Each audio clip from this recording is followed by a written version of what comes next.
이 세상에 많은 사람들이요, 태어나고 자라나고 또 이 세상에서 유명을 달리해서 죽기도 합니다. 이것이 바로 인생 여정이지요. 그 인생 여정에서 어떤 분들은요, 마치 이 봄의 꽃이 피는 것 같이 인생의 초반부가 환하게 꽃피는 분도 계시기도 해요. 이 꽃이 참 신기한 것 같아요. 우리 교회 마당에도 지금 매화가 폈거든요. 매화가 피어 있는데 아마 지금 이제 여름이 지나고 하면 아마 거기에 매실이 싱그럽게 달릴 것 같습니다. 이렇게 아직 겨울이 끝나지도 않은 이 시기에 피는 꽃도 있고요, 여름에 피는 꽃도 있고요, 가을에 찬소리가 내릴 때에 아름다움을 뽐내는 그런 국화와 같은 꽃도 있지요. 우리의 인생도 꼭 그런 것 같아요. 어떤 분은 인생의 초반부가 화려하고 아름다운 분도 계시고, 어떤 분은 중간이, 어떤 분은 참 인생이 별 볼 일 없는 것 같이 그렇게 살다가 마지막에 활짝 꽃피는 그러한 분들도 계시더라는 거죠. 그런데 꽃 피는 인생보다 더 중요한 게 있어요. 그 인생이 끝까지 온전함을 유지하는 것, 그것이 정말 중요한 것 같습니다. 많은 사람들이 이 사회에서 인정받고 싶고 성공하고 싶은 그런 욕구가 있죠. 그런데 신앙 안에서는 더 중요한 게 있다라고 얘기를 해요. 그것은 무엇일까요? 그것은요, 신앙 안에서 점점 더 하나님을 닮아가는 것이지요. 저는 성화의 삶에 대하여서 우리 성도님들과 말씀을 나누면서 오늘 한 사람의 인생을 좀 살펴보기 원합니다. 그 사람은 바로 야곱이라는 사람이에요. 성경에 많은 인물들이 등장을 합니다. 그런데 그 한 사람이 태어나면서부터 자라나고 많은 과정을 거치고 죽을 때까지 그 인생 전체를 다 다룬 사람은요, 많지 않아요. 근데 야곱이라는 이 사람은요, 어떻게 태어났는지를 보여주고요, 어떻게 자랐는지, 그리고 어떻게 죽었는지를 정확하게 우리에게 보여주는 그러한 인물입니다. 야곱의 삶은요, 창세기 25장에 태어나는 것으로 해서 49장에 야곱이 죽습니다. 그리고 창세기 마지막 장인 50장은요, 야곱의 장례식 하는 장면이 나와요. 창세기는 야곱이 그 중간에 가장 중요한 핵심이라고 해도 과언이 아닐 정도입니다. 하나님께서는요, 이 야곱을 어떻게 이끄셨을까요? 어떻게 인도하셨을까요? 그의 일평생은 어떻게 하나님의 성화의 과정을 감당한 삶이었는지를 우리 잠시 살펴보기 원합니다. 야곱의 삶에서 빼어놓을 수 있는 한 단어가 있다면 그것은 바로 경쟁일 것입니다. 야곱은요, 치열한 경쟁 속에서 산 사람이었습니다. 야곱의 태어남, 야곱의 자라남, 야곱의 모든 생활들이 바로 이 경쟁의 연속이었다는 거죠. 먼저 야곱의 경쟁 상대는 누구였냐? 에서였습니다. 에서와의 이런 경쟁이 있었죠. 팥죽, 에서의 옷, 여러 가지 이런 부분을 통하여서 경쟁을 했는데요, 이 야곱과 에서는요, 쌍둥이입니다. 근데 태어날 때부터도 경쟁을 했어요. 창세기 25장 25절과 6절에 보니까 이렇게 얘기합니다. 먼저 나온 자는 붉고 전신이 털옷 같아서 이름을 에서라 하였고, 후에 나온 아우는 손으로 에서의 발꿈치를 잡았으므로 그 이름을 야곱이라 하였으며, 리브가가 그들을 낳을 때에 이삭이 60세였더라. 자, 이 온 몸에 털이 나 있는 에서, 그리고 자신의 형의 발 뒤꿈치를 잡고 따라 나온 쌍둥이 동생 야곱, 이 두 형제가 이삭과 리브가의 가정에 태어났습니다. 그런데요, 그 간발의 차로 동생이 된 야곱은요, 늘 이 형을 이기려고 하는 거예요. 어떠한 수단과 방법을 동원해서라도 야곱은 형을 이기려고 합니다.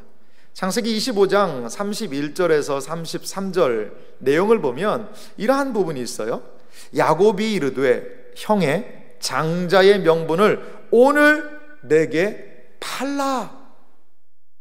33절은 말합니다. 야곱이 이르되 오늘 내게 맹세하라. 에서가 맹세하고 장자의 명분을 야곱에게 판지라. 이 에서가 형인데요, 팥죽 한 그릇에 자기가 형인 것을 팔아버렸어요. 왜? 동생이 그거 해줘야 죽 준다니까요. 그런데 이렇게 팥죽 한 그릇 팔아서 장자의 명분만 내가 얻으면 내가 복을 받을 줄 알았어요. 그런데 아버지의 생각은 달랐어요. 아버지 이삭은 어느 날 큰아들 에서를 부르더니 가서 사냥해 와서 맛있는 음식을 좀 하나 해주라. 그러면 내가 너를 축복해 주겠다. 내가 장남으로서 너를 축복해 주겠다라고 이야기하는. 그런데 이 이야기를요, 어머니 리브가가 들었어요. 그러자 이 어머니 리브가와 야곱은 하나의 작전, 꾀를 냅니다. 바로 야곱이요, 형 에서의 흉내를 내서 축복을, 아버지의 축복을 가로채자는 겁니다. 아버지에게 나아갔습니다. 그리고 아버지 이삭에게 나아갔을 때 이 대화가 이렇게 이어집니다. 27장 22절 3절인데요. 야곱이 그 아버지 이삭에게 가까이 가니 이삭이 만지며 이르되 음성은 야곱의 음성이나 손은 에서의 손이로다 하며 그의 손이 형 에서의 손과 같이 털이 있으므로 분별하지 못하고 축복하였더라. 눈이 어두운 아버지는 이게 에서인지 야곱인지 그냥 염소털로 이렇게 막 해놓으니까 그게 털인 줄 알고 자신의 아들 에서인 줄 알고 야곱을 축복해 주었다라는 거죠. 자, 장자권 샀고요, 아버지의 축복 기도도 받았어요. 그러면 축복받을 줄 알았어요.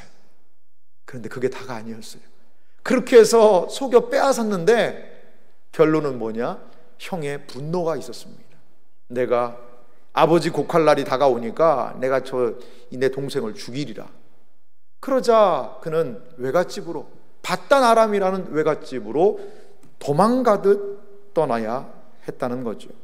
자, 바단 아람에는 어떠한 삶이 기다리고 있었을까요? 거기에는 외삼촌 라반이라는 사람이 있었습니다. 이 라반은 처음에 상당히 호의를 베풀었어요. 하지만 이 라반은요, 보통 사람 아니었습니다. 라반의 두 딸이 있었는데요, 이 두 딸과 야곱이 결혼을 하게 됩니다. 두 아내를 위해서요, 야곱은 라반의 집에서 14년을 일하게 돼요. 그리고 자신의 재산을 모으기 위해서요 6년을 일하게 됩니다. 라반의 집에서 몇 년을 일했어요? 20년을 일하게 됩니다. 이 라반의 삶에 대해서, 라반의 모습에 대해서 창세기 31장 6절과 7절은 이렇게 이야기를 합니다. 그대들도 알거니와 내가 힘을 다하여 그대들의 아버지를 섬겼거늘 그대들의 아버지가 나를 속여 품삯을 10번이나 변경하였느니라. 그러나 하나님이 그를 막으사 나를 해치지 못하게 하셨으며. 여기에서 이야기하는 게 뭐죠? 라반이요, 그 야곱을요 10번이나 속였다는 거예요. 속이고 속고 하는 그 과정을 통하여 그는 재산을 모았습니다. 그런데 이러한 치열한 경쟁은 라반과 야곱 아내만 있는 것은 아니었어요. 자신의 아내들 가운데도요, 이 자녀를 낳는 것에 대해서 경쟁을 하고 있습니다. 30절, 창세기 30장 7절과 8절인데요. 라헬의 시녀 비라가 다시 임신하여 둘째 아들을 야곱에게 낳으매 라헬이 이르되 내가 언니와 크게 경쟁하여 이겼다 하고 그의 이름을 납달리라 하였더라. 이 야곱의 두 아내, 언니 레아와 동생 라헬, 그들이 각각 자기의 시녀를 줘서 또 자녀를 낳게 하고요, 그러다 보니까 부인이 넷이나 됐습니다. 자기가 동생인데 아이를 낳지 못하니까 언니만 아이를 낳는 것을 보니까 시기심이 생겨가지고 라헬은 자신의 시녀 비라를 통하여서 아들을 낳는데요, 이 납달리라는 아들의 이름이 뭐라는 거죠? 내가 언니와 크게 경쟁해서 이겼다. 야곱의 경쟁적인 삶은 그 가족도 경쟁적인 삶으로 몰아가고 있는 거예요. 그러니까 막 치열하게 경쟁하는 삶이 이어지고 있습니다. 야곱은요, 라반과의 경쟁과 속임을 통해 그래도 재산을 얻게 돼요. 그리고 그 바단 아람에서 떠나서 가나안으로 다시 20년 만에 돌아오게 됩니다. 그런데요, 엄청난 일이 기다리고 있었어요. 뭐냐? 가나안 땅으로 들어가는데 형이 자기를 만나러 온다는 거예요. 동생을, 사랑하는 동생을 만나러 오는 것이 아니라 군인들을 400명을 이끌고 온다는 거예요. 그것은 무슨 메시지일까요? 가만두지 않겠다는 거죠. 20년 전에 아버지의 축복을 가로채고 도망가더니 이제 오냐? 내가 너를 맞으러 가겠다. 군사 400명을 이끌고 에서가 오고 있다라는 것이죠. 자, 이제 야곱은요, 절체절명의 위기 속에 놓여 있습니다. 그 위기의 장소가 어디였냐? 바로 분이엘이라는 곳이었다는 거죠. 그 분이엘을 통하여서 야곱은 한 사건을 경험하게 됩니다. 창세기 32장 22절에서 24절에 보니까요, 이런 장면이 있어요. 밤에 일어나 두 아내와 두 여종과 11 아들을 인도하여 야복 나루를 건널세. 그들을 인도하여 시내를 건너가게 하며 그의 소유도 건너가게 하고 야곱은 홀로 남았더니, 모든 소유를 다 건너가게 했어요. 에서가 한 떼를 치면 내가 한 떼는 살리리라 둘로 나눠서, 그리고 자녀들을 다 해서 건너보내고, 이제 그 밤에 야복 강가에 그는 홀로 남아 있었다라는 것이지요.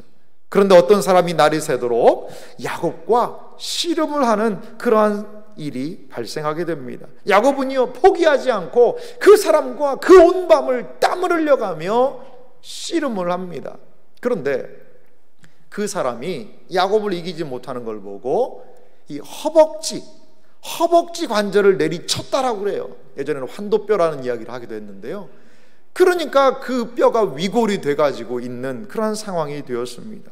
그 상태에서 그 사람은 32장 27절과 8절에서 야곱에게 이렇게 물어봐요. 그 사람이 그에게 이르되 내 이름이 무엇이냐? 그가 이르되 야곱이니이다. 그가 이르되 내 이름을 다시는 야곱이라 부를 것이 아니요 이스라엘이라 부를 것이니 이는 내가 하나님과 및 사람들과 겨루어 이겼음이라. 이제 네 이름을 좀 바꾸자. 야곱 아니다, 너는 이스라엘이다 라고 이름을 바꿨다는 것이죠. 네덜란드에요, 17세기의 화가 렘브란트라는 사람이 있습니다. 그 사람이 그림을 그렸어요. 바로 천사와 씨름하는 이 야곱의 모습을 이렇게 그림을 그려 놓았습니다. 그림을 좀 자세히 보면요, 화면이 조금 뚜렷하진 않습니다만 이 야곱은요 막 인상을 쓰고 있어요. 근데 천사는 상당히 온화한 그러한 표정을 보이고 있죠. 여러분, 이곳을요 분이엘이라고 이름을 줬는데요, 야곱은요 이스라엘을 여기에서 이 씨름하면서 이름을 바꿉니다. 이름의 변화는 야곱의 내면적인 삶의 변화를 의미한다는 것이지요. 그는 자신의 이름이 야곱이라고 말을 해요. 네 이름이 뭐냐? 야곱인데요, 야곱이라는 말 속에는 많은 것들이 담겨 있어요. 지기 싫어하고 경쟁하고 결코 내 인생을 포기할 수 없는 성공, 자수성가, 내 목표를 향하여 돌진해 나가는 인생, 나는 야곱입니다. 그런데 이제 그러한 삶을 살면 안 된다는 거예요. 그러한 야곱의 삶이 아니라 이스라엘이 되었다는 것이죠. 자, 이스라엘, 하나님과 겨루어 이겼다라는 이야기를 하는데요, 과연 야곱이 이긴 모습인가요? 허벅지 뼈는 맞아서 위골이 돼서 쩔뚝쩔뚝 절고 갑니다. 그 이겼다라는 의미는 과연 무엇일까요? 자, 허벅지는 어떤 뜻일까요? 힘의 상징입니다. 남자가 허벅지가 두꺼워야 힘이 있다는 이야기 하잖아요. 허벅지는요 야곱의 힘의 상징이에요. 누구도 야곱의 허벅지를 당하지 못했습니다. 그런데 그 허벅지가 위골이 된 거죠. 이제는요 힘을 쓸 수가 없는 거예요. 이것은 야곱의 이긴 모습은 사실은 아니잖아요. 그러면 야곱은 무엇에서 이겼을까요? 자신의 믿었던 모든 것, 그 힘, 아마도 이 경쟁의 최고조는 이 야복강에서의 씨름의 장면인 것 같아요. 무엇보다도 내가 여기서 이기리라라고 그는 생각을 했습니다. 하지만요, 육신은 무너졌어요. 육신의 힘은 패했습니다. 자신의 힘은 아무런 소용이 없었어요. 하나님께서는 야곱의 힘을 깨트리셨다라는 것이지요.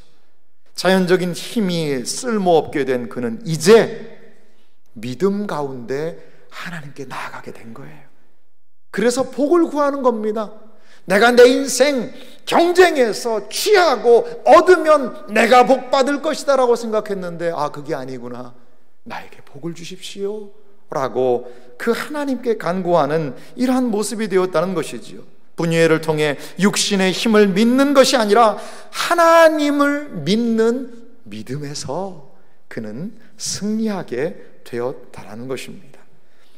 야곱의 삶은요, 이렇게 그 경쟁에 치열한 삶을 살았습니다. 하지만 분이엘을 통해 야곱의 내면에 변화가 왔어요. 그래서 그는 이제 형통한 삶으로 나아가게 됩니다. 하지만 형통만을 기다리지는 않았던 것 같습니다. 그는 형통합니다. 어디에서 형통했을까요? 에서와의 화해를 통하여 그는 형통한 삶을 살게 되었습니다. 분이엘에서의 경험은요, 형 에서와의 관계에 결정적인 역할을 하게 되었습니다. 창세기 33장 10절에서 분이엘 사건을 지난 다음에 이제 형 에서와 야곱이 만나면서 이러한 이야기를 야곱이 합니다. 야곱이 이르되 그렇지 아니하니이다. 내가 형님의 눈 앞에서 은혜를 입었사오면 청하건대 내 손에서 이 예물을 받으소서. 내가 형님의 얼굴을 배운즉 하나님의 얼굴을 배운 것 같사오며 형님도 나를 기뻐하심이니이다. 야곱은 에서의 얼굴을 바라보았어요. 에서의 얼굴은 어떤 얼굴이었죠? 경쟁 상대. 에서가 없어야 내가 복 받을 수 있다라는 치열한 경쟁과 시기, 어떻게 보면 속임의 대상이었지요. 그런데 분이엘을 통과하면서 형의 얼굴을 다시 보게 되었습니다. 형의 얼굴은 어떠한 얼굴이 되어 있었나요? 형의 얼굴은요, 내 경쟁 상대의 얼굴이 아니라 하나님의 얼굴이 되었다는 것이지요. 여러분, 그렇습니다. 하나님의 얼굴로 보는 게 그게 은혜예요. 저 사람을 내가 무너뜨려야 내가 잘 되는데 네가 있는 한 나는 안 된다, 이렇게 늘 경쟁 속에 치열하게 살아가는 우리 인간 군상들의 모습을 보게 되지요. 그런데 분이엘을 만나게 되니 그 얼굴이 하나님의 얼굴로 보이더라는 것이지요. 나를 힘들게 하고 속썩이게 하고 어렵게 하는 사람들이 있습니다. 얼굴만 봐도 원수라는 말이 좀 너무 약해서 왼수라고까지 이야기하고 싶은 그런 사람들 얼굴들이 있지요. 그런데 하나님께서는 그 얼굴을 바라볼 때 왼수의 얼굴이 아니라, 경쟁자의 얼굴이 아니라, 내가 밟고 일어서야 되는 얼굴이 아니라 하나님의 얼굴로 보게 하시더라는 거예요. 이것이 여러분 은혜인 줄 믿으시기 바랍니다. 그들의 얼굴에서 경쟁 대상의 모습을 보는 것이 아니라 하나님의 얼굴을 볼 수 있는 것, 이것은 야곱의 내면에 하나님께서 역사하신 은혜였다는 것이지. 이제 내가 경쟁으로 무엇인가를 얻을 수 있는 것이 아니라 눈을 들어 하나님이 바라보시게 하는 은혜로, 자비로, 하나님의 은총으로 세상을 바라볼 수 있는 마음의 눈이 열리게 되었다라는 것이지요. 경쟁 상대에서 화해와 용서의 대상으로 변한 에서와 야곱은요, 서로 목을 어긋맞추고 퍽퍽 울어요. 회복은요, 외형적인 성취가 아니라 마음의 변화에서 시작되는 것입니다. 그런데 이러한 형통이 계속될 것 같았어요. 하지만 야곱에게도 어려움이 찾아왔습니다. 바로 곤고의 시기가 왔는데요, 그것은 딸 디나 사건 때문이었습니다. 에서와 화해한 야곱은 세겜에서 머물며 약 10년 정도 살았던 것 같아요. 그런데 야곱의 그 하나뿐인 딸 디나가 세겜의 주장에게 부끄러운 일을 당하게 됩니다. 야곱의 아들들은 시므온과 레위의 주도하에 세겜의 남자들을 사육하여 과잉 대응을 합니다. 야곱의 가정은 가장 큰 위기를 만나게 되죠. 야곱은 이 사건을 이렇게 이야기를 합니다. 창세기 34장 30절인데요. 야곱이 시몬과 레위에게 이르되 너희가 내게 화를 끼쳐 나로 하여금 이 땅의 주민 곧 가나안 족속과 브리스 족속에게 악취를 내게 하였도다. 나는 수가 적은즉 그들이 모여 나를 치고 나를 죽이리니 그러면 나와 내 집이 멸망하리라. 세겜의 남자들을 다 죽여버렸으니 그와 동맹한 이웃에 있는 다른 지파들이 족속들이 와서 우리 한 가정 죽이는 것은 이거는 너무나도 쉬운 일일 것이다. 우리는 다 죽게 생겼다라고 지금 두려워 떨고 있습니다. 분명 이 일은 야곱에게 가장 큰 위기였습니다. 그런데 이 위기의 순간에 하나님은 찾아오세요. 그리고 그를 영적인 갱신으로 이끄시는 하나님을 볼 수 있다는 것이지요. 창세기 35장 1절에서 하나님은 이렇게 말씀하십니다. 하나님이 야곱에게 이르시되 일어나 베델로 올라가서 거기 거주하면 내가 내 형 에서의 낯을 피하여 도망하던 때에 내게 나타났던 하나님께 거기서 제단을 쌓으라 하신지라. 야곱의 가정의 문제는 심각했습니다. 하지만 하나님의 처방은 간단했습니다. 하나님은 사방에 두려움을 주셔서 아무도 야곱 가정을 해치지 못하게 하셨습니다. 야곱 가정은 이방의 신상을 제거하고 의복을 바꾸며 베델로 올라갑니다. 그리고 거기에서 하나님께 제사를 드리고 그 가정 전체가 영적인 회복을 경험하게 되더라는 것입니다. 창세기 35장 7절은 말합니다. 그가 거기서 제단을 쌓고 그곳을 엘 베델이라 불렀으니 이는 그의 형의 낯을 피할 때에 하나님이 거기서 그에게 나타나셨음이더라. 그렇습니다. 인생의 위기는 어떻게 해결될까요? 하나님을 만나야 해결됩니다. 베델로 올라가야 인생의 문제가 해결됩니다. 인생의 환난과 위기 가운데 혹여라도 놓여 계신 성도님 계십니까? 내 힘으로는 어떻게 할 수 없는 큰 두려움을 만나서 어찌할꼬 혹여라도 두려움 속에 계시지는 않습니까? 엘 베델의 하나님, 베델의 하나님을 만날 때에 거기에서 하나님의 선한 능력을 경험하게 될 줄 믿습니다. 야곱의 사람은요, 야곱은 이제 모든 것들이 다 된 것 같아요. 어려움이 있었지만 은혜 회복했잖아요. 하지만 야곱의 생애와 삶이 진행하면서 하나님의 손길은 그치지 않았다는 것이지요.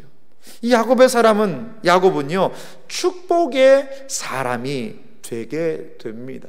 그런데요, 그가 축복의 사람이 되기까지 그에게는 또한 상실의 시간도 있었다는 것을 우리는 기억할 필요가 있습니다. 야곱은요 몇 가지를 상실을 합니다.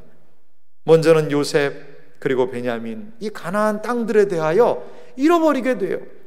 우리는 신앙생활하면서 이렇게 생각합니다. 아니, 은혜 한번 받으면 모든 거 다 해결되는 거 아닌가요? 은혜 한번 받으면 되지요. 맞습니다. 은혜 한번 받으면 그 은혜가 많은 것들을 해결해요. 하지만 기억하시기 바랍니다. 우리의 인생은 길다는 거예요. 한 번의 은혜로 일평생 모든 것들이 다 해결되지는 않아요. 그때마다 하나님의 은혜를 구하는 날마다의 삶이 필요하다라는 것이지요. 그렇습니다. 야곱은요 요셉 그 아들을 사랑했어요. 자신의 아내 중에 가장 사랑하는 그 라헬이 낳았던 그 요셉을 너무나 사랑해서 그에게 채색 옷을 입히고 다른 아들들보다 편애했습니다. 그러자 야곱의 아들들은 요셉을요 애굽에 팔아먹어 버립니다. 그리고 그 요셉의 채색 옷에다가 짐승의 피를 묻혀가지고 그 아버지께 갖다 주는 거예요. 이거 혹시 요셉의 옷이 아닌가요, 아버지? 그러니까 그 옷을 보니까 자신의 아들의 옷이 맞고 거기에 피가 묻어 있는 걸 보니까 아이고 내 아들이 죽었구나. 여기서 참 놀라운 일이 있어요. 야곱이 누구 속였죠? 아버지 이삭을 속였어요. 어떻게 해요? 형 옷 입고 털 가죽을 뒤집어 쓰고 근데요, 똑같이 그의 아들들이 옷을 가지고 자기 아버지인 야곱을 또 속이고 있는 거예요. 여러분, 속여서 취한 것은요, 꼭 속여서 속여서 잃어버리게 되더라는 것이죠. 속여서 내 인생에 무엇인가를 성취하려고 하다 보면 그 인생은 또 반드시 속아 넘어가서 망하게 되는 것 같아요. 그것을 성경이 우리에게 일깨워주고 있습니다. 그 땅에 기근이 들어서 애굽으로 곡식을 사러 갔는데 이 애굽의 총리가 된 요셉이 그 상황을 보고 그 형제들을 시험을 하죠. 베냐민을 데려와야 곡식 팔 수 있다라는 이야기를 합니다. 그래서 아버지에게 이야기를 하죠. 하지만 아버지는 야곱은 너무나도 단호하게 이렇게 이야기합니다. 창세기 42장 36절입니다. 그들이 아버지 야곱이 그들에게 이르되 너희가 나에게 내 자식을 잃게 하도다. 요셉도 없어졌고 시므온도 없어졌거늘 베냐민을 또 빼앗아 가고자 하니 이는 다 나를 해롭게 함이로다. 요셉 사라졌어요. 베냐민까지 데리고 가느냐? 이 베냐민은요, 자기가 가장 사랑했던 여인 라헬이 출산하면서 죽었거든요. 그 낳은 아들이 바로 베냐민이에요. 그러니 이 베냐민은 얼마나 중요한 아들입니까? 그런데 가족을 위해서, 애굽으로 나아가기 위해서 이 베냐민을 데려가지 않으면 애굽으로 갈 수 없다라는 자녀들의 이야기를 들으면서 그는 창세기 43장 14절에 이렇게 이야기합니다. 전능하신 하나님께서 그 사람 앞에서 너희에게 은혜를 베푸사 그 사람으로 너희 다른 형제와 베냐민을 돌려보내게 하시기를 원하노라. 내가 자식을 잃으면 이르리로다. 그는 그렇게도 끔찍하게 본인이 끌어안고 있던 베냐민까지도 내려놓게 되더라는 것이죠. 그렇습니다. 야곱이요, 움켜질 때 큰 문제가 발생했어요. 라헬을 사랑했기 때문에 움켜졌던 요셉, 그리고 베냐민, 움켜질수록요, 그 가정 안에는 그 편애로 인한 시기와 질투와 서로 싸움이 일어나게 되었던 것이지요. 하지만 그는 가족을 위해서 내려놓습니다. 그러자 베냐민을 내려놓으니까요, 누구를 또 만나게 돼요? 요셉을 만나게 되는 거예요. 내려놓을 때 또한 하나님께서는 주시는 것을 경험합니다. 이제 그는 약속의 땅인 이 가나안을 잠시 떠나서 애굽으로 들어가야 돼요. 근데 그것이 그에게 상당한 두려움이었던 것 같습니다. 창세기 46장 3절과 4절은 하나님이 이렇게 야곱을 위로하십니다. 하나님이 이르시되 나는 하나님이라 내 아버지의 하나님이니 애굽으로 내려가기를 두려워하지 말라. 내가 거기서 너로 큰 민족을 이루게 하리라.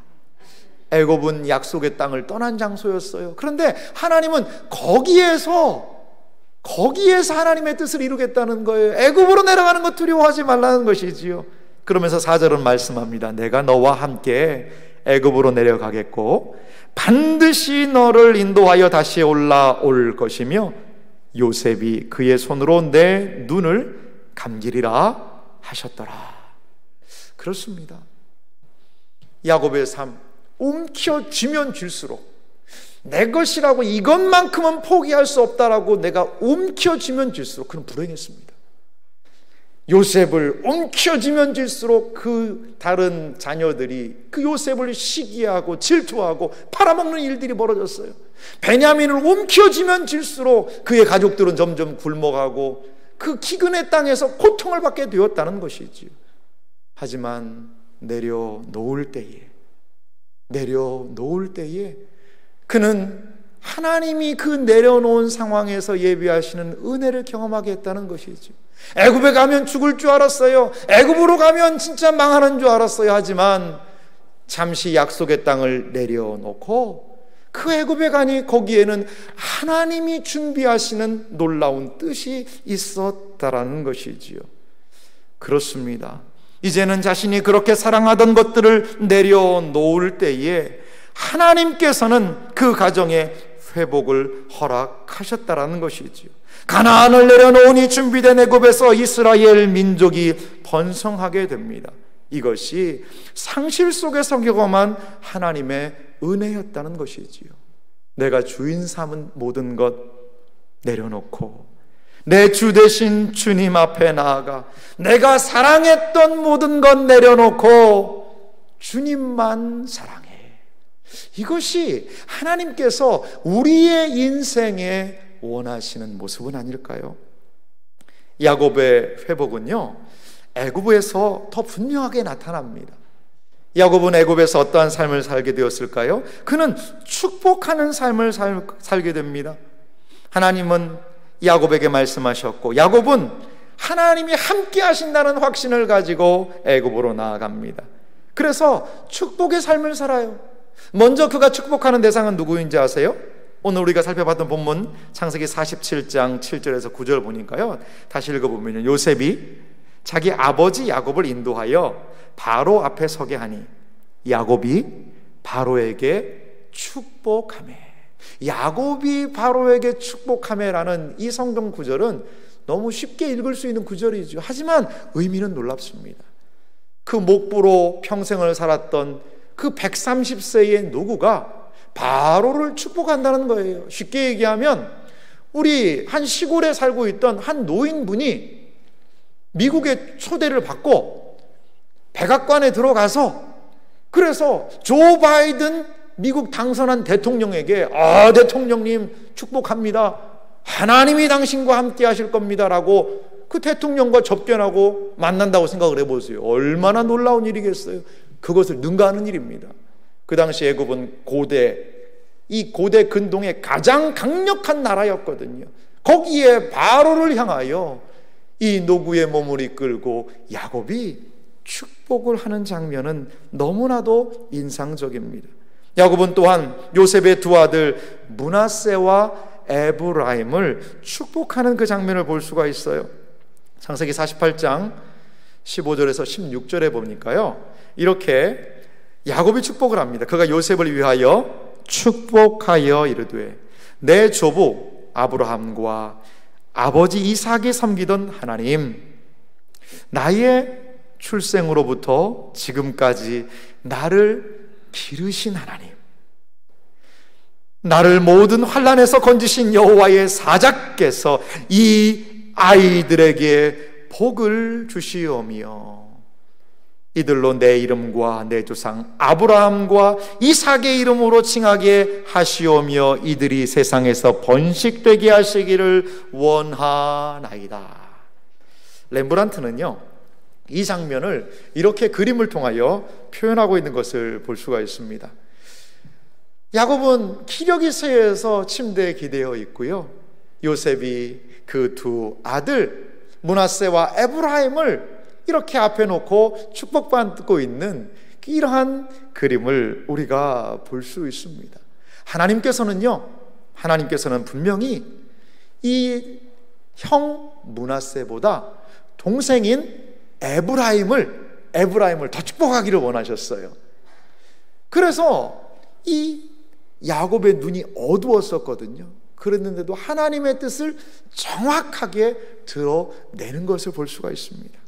그리고 또한 야곱은요, 자신의 12아들을 축복하는 장면을 볼 수가 있습니다. 창세기 49장 28절인데요 이들은 이스라엘의 12지파라. 이와 같이 그들의 아버지가 그들에게 말하고 그들에게 축복하였으니 곧 그들 각 사람의 분량대로 축복하였더라. 그 12아들을 모아놓고 그는 축복합니다. 그때에 그는 육신의 눈이 어두웠습니다. 하지만 그의 영안의 눈은 밝아서 하나님께서 이들을 통하여 하실 일들을 전망하며 그들을 축복하는 삶을 살았더라는 것이지요. 그렇습니다. 이 요셉의 삶을, 야곱의 삶을 여러분 보시기 바랍니다. 그 내 인생, 경쟁의 삶, 무엇인가 내가 할 수 있다라고 생각하면서 아둥바둥 살아왔던 그 인생이 분이엘의 하나님을 만나고 시련과 어려움의 때에 베델의 하나님을 만나고 나의 인생에서 이것만은 안 된다라고 움켜졌던 것들을 다 내려놓고 하나님께 내어 맡기니 하나님이 허락하시는 바로를 축복하는 인생, 므낫세와 에브라임을 바르게 축복하는 인생, 자녀들을 축복하는 그러한 인생으로, 경쟁자의 삶에서 축복의 삶으로 하나님은 야곱의 삶을 바꾸어 주셨더라는 것입니다. 사랑하는 성도 여러분, 하나님은 죽을 때까지 우리를 인도하는 분이심을 여러분 믿으시기 바랍니다. 내 힘을 의지하여 살고 계십니까? 내가 있는 내 돈, 내 건강, 내 경험, 그거 의지하여 살고 계십니까? 그렇다면 야곱처럼 분이엘의 하나님 만나야 합니다. 시련의 나락 속에서 두려워 벌벌벌벌 떨고 계십니까? 그렇다면 야곱처럼 베델의 하나님을 만나야 합니다. 움켜쥐고 포기하지 못하는 그것이 혹여라도 있습니까? 움켜쥐는 삶은 결코 축복하는 삶으로 나아갈 수 없어요. 움켜쥐고 포기하지 못하는 삶은 축복의 사람 야곱의 삶을 기억하며 내려놓고 삶의 주권을 주님께 고백하는 삶으로 나아가야 할 줄 믿습니다. 시편 48편 14절은 이렇게 이야기합니다. 우리 이 시편 말씀을 함께 다 같이 읽어볼까요? 같이 읽어보겠습니다. 이 하나님은 영원히 우리 하나님이시니 그가 우리를 죽을 때까지 인도하시리로다. 아멘. 야곱은요 성화의 사람입니다. 그렇게 자신의 힘으로 살아가려고 발부둥치고 몸부림쳤던 그 인생을 하나님은 그 경쟁의 인생을 축복의 인생으로 바꾸어 주셨습니다. 하나님의 손에 맡길 때에 우리의 인생도 그렇게 될 줄 믿습니다. 이 하나님이 우리를 일평생 동안 인도하실 줄 믿습니다. 이 하나님을 의지하며 성화의 삶으로 나아가는 복된 생애와 삶이 되시기를 주님의 이름으로 축원합니다.